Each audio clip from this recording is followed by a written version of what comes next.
Hi everyone. So I don't know if you joined us for our last recorded session where we talked about allergen cleaning validation, but it seemed like quite a few people enjoyed it. So my colleague Jessica Sage and I thought that we'd have another go.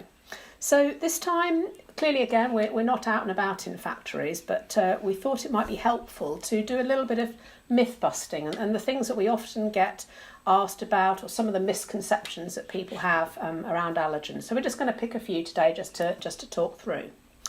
So the first one, I guess, Jess, what's your opinion on, we often get lots of questions about, there's you get a test result for gluten, they want to translate it into the cereals. Just talk me through what that confusion is all about.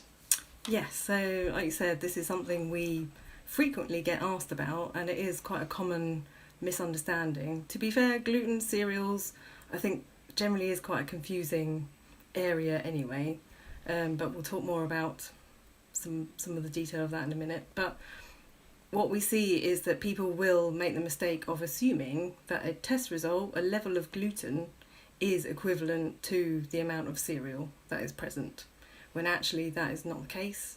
So gluten is just one of the proteins that is found within a cereal. So actually the amount of cereal that is present is likely to be higher than the level of gluten that's present. Is that fair to say? Yeah, I think that's a really good point. And I guess the other thing to add is that difficulty around gluten-free and wheat-free, those terms that you see. And of course, we have a limit for being able to use the term gluten-free, which is no more than 20 parts per million of gluten. You know, there's this limit in the legislation.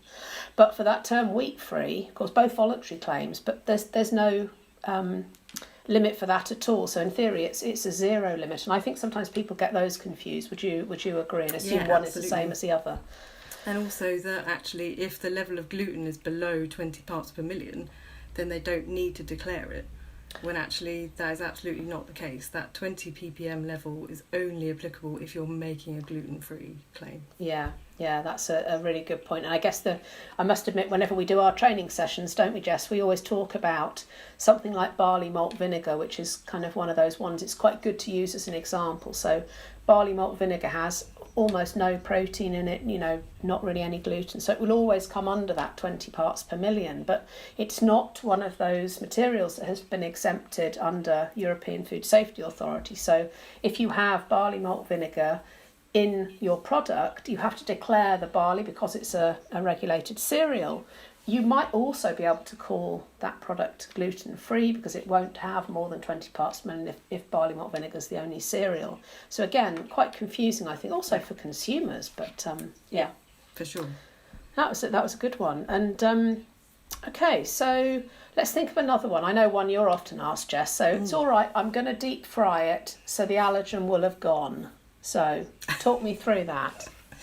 Unfortunately, so we know allergens, they are proteins, they are relatively stable molecules, they're not that easy to just destroy. Cooking will not destroy an allergen, and it will not render a material therefore non-allergenic. Unfortunately for us, obviously, you know, it would be a lot easier if that was the case. But unfortunately, that is not the case. To be fair, there is evidence that suggests that for some allergens, processing, cooking, potentially can make them less allergenic, but at this point in time, there's not sufficient evidence to be able to say, nope, fine, I've cooked it, therefore I've killed it. For some allergens, it might even make them more allergenic. So at this point in time, we do not have enough evidence to support the idea that, you know, either way, really. So don't make the assumption that I've cooked it, therefore I've killed it. That's the kind of takeaway message, I think. I agree, and I guess, again, when we're doing our training, sometimes we cite peanut, don't we, as an example, that boiling a peanut seems to make the allergenicity of it lower, but actually dry roasting it makes it much more allergenic. So again, you can't just, and obviously both of them involve a heating step, but it does just alter how, for somebody who is allergic to that, how that allergen might be presented to them, and it doesn't necessarily, as you say, make it non-allergenic. Yeah, that's a good one. I have Any a good one for you, Barbara, actually. Okay. Something that, again, is a very frequently asked question for us is a lower testing limit better? Oh gosh, yes, we probably get asked this at least once a week, don't we? Of well, we found a laboratory who's got a lower testing limit than you have, therefore their test must be better. And it's a difficult one, isn't it? Because there are obviously lots and lots of different testing methods out there on the market. And I guess I'm thinking specifically here around the ELISA test for allergen, the ones that look for the protein. And people do make that assumption that, oh, well, that test has got a lower limit, so therefore it's more sensitive, therefore it must be better. Therefore, I must want to use that to demonstrate that maybe my cleaning is better or whatever. And actually what we find, it's not really about the limit of the test, it's actually about the validation that the laboratory needs to do to be able to provide evidence that the limit for that test is what it says it is. And often for these tests, as you get with a lower limit, you'll often get a higher uncertainty associated with it. And of course, for those of you out there, I know we live and breathe this term measurement of uncertainty, but it's just the plus or minus number that goes with a reported result. So you know, the reported result might be 10, for example, but it might have an uncertainty of 30% with it. So that really means that that result of 10 might be anywhere between 7 and 13, so 30% of that number of 10. And I guess the other thing that I often get confused about with is the difference between that limit of detection and the limit of quantification. So the limit of detection is the lowest limit that something can be detected. That's always going to be a lower number than the limit of quantification, which is the limit that a test can accurately quantify something. And again, we do see some laboratories reporting results between the limit of detection and quantification, and it just causes real confusion about what to do, doesn't it, Jess? And it's, you know, they say, well, we found something, but we can't tell you how much. And the uncertainty at that level might be really high, so we might test it again and it might not be there. And some of those things, I don't think they're necessarily helpful. No, absolutely agree.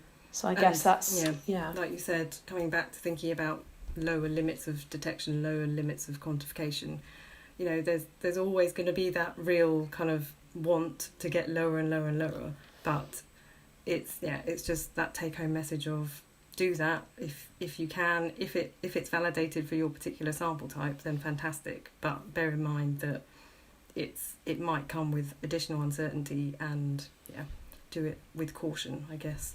And I guess if you get down to that real low level, you know, you might find that you can't clean to that really low level, but it doesn't mean that you're necessarily going to put consumers at any greater risk, because, you know, clearly people react to, you know, the more allergen they're exposed to, the higher the dose, the usually the worse reaction that they're going to have. So not always helpful, again, to try and clean down to a kind of a pharmaceutical level of cleanliness when actually, you know, we're talking here about food production. So you've got to be kind of a practical to a level as well. So I guess it's just a word of caution, really, isn't it? Absolutely. Okay, well, I hope that's helped some of you on just a few of those myth busts that we hear all the time, and we might be back again soon with some more. Who knows? Yes, but sure hopefully you've them enjoyed it. Do share it with your colleagues if you'd like, and thanks very much. And as ever, please do try and stay safe and stay sane in this uncertain world. Thanks then. Bye-bye now. Bye. Bye.